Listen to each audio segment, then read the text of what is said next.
Bonjour, donc moi je suis Alexandra Desdois, je suis pédiatre rhumatologue. Alors j'ai un peu une double casquette parce qu'en fait je coordonne aussi le centre de compétences maladies osseuses constitutionnelles sur le CHU de Caen et j'ai aussi une consultation donc, au centre d'évaluation et de traitement de la douleur.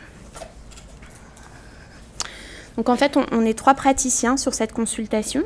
Le docteur Guillouf qui viendra tout à l'heure, qui est pédopsychiatre, le docteur Trémel qui est également pédiatre et qui travaille aussi sur un centre de rééducation pédiatrique dans la région de Caen.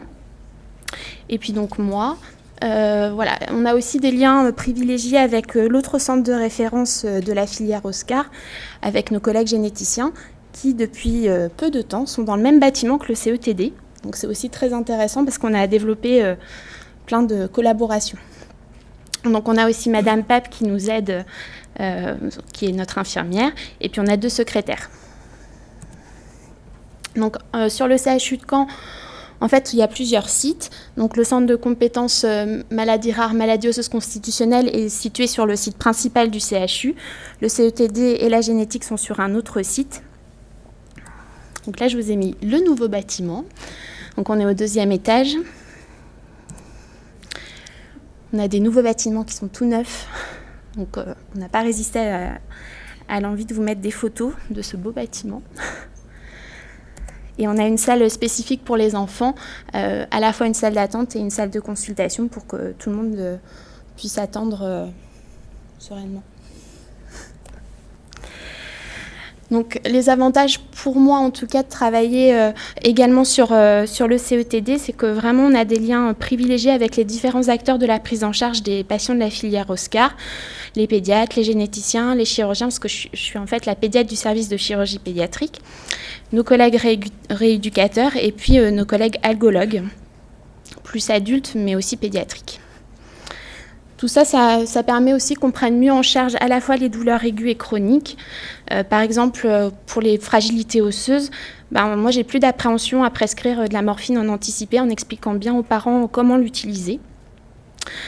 Par exemple, on parlait des douleurs neuropathiques. Dans certaines maladies exostosantes, on peut avoir des exostoses qui viennent titiller un petit peu les nerfs et qui vont créer des douleurs. Donc, en attendant qu'on puisse le prendre en charge, parfois par de la chirurgie, mettre un traitement spécifique, ça aidera le patient. Et puis pour toutes les douleurs chroniques, ça permet aussi de mieux expliquer aux patients comment on va les prendre en charge, à qui on va les adresser, parce qu'on se connaît mieux. Et puis une fois que nos petits patients pédiatriques deviennent adultes, c'est beaucoup plus facile de faire le relais également. Donc, comment ça se passe une consultation douleur chronique pédiatrique?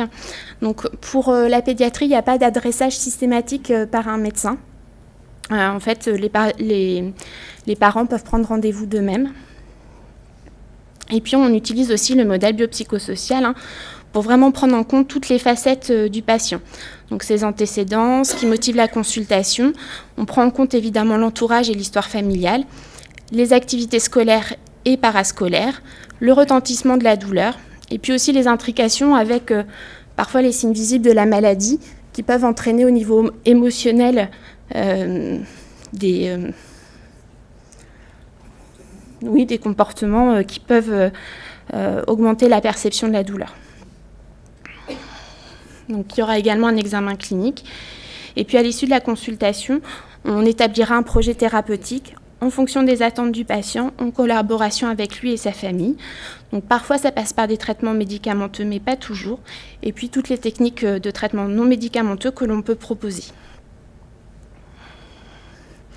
Donc là, j'ai pris l'exemple d'une petite Louise qu'on suit au centre de compétences pour une ostéogenèse imparfaite, qui a eu beaucoup de fractures dans les premières années de vie, puis ça s'est bien amélioré ensuite. Elle a également un spondylolisthésis, donc c'est un glissement des vertèbres sur le sacrum, qui est parfois douloureux.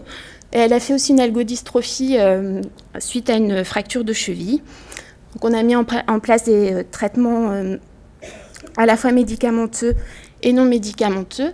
Et puis elle devait avoir des soins dentaires, ce qui pour elle entraînait beaucoup de peur et d'anxiété. Donc au vu de tout ça, je l'ai adressée à ma collègue, qui va venir vous expliquer un petit peu tout ça, parce que tout ça, ça s'intègre vraiment bien dans la prise en charge de nos patients douloureux chroniques. laisse la place à Valérie.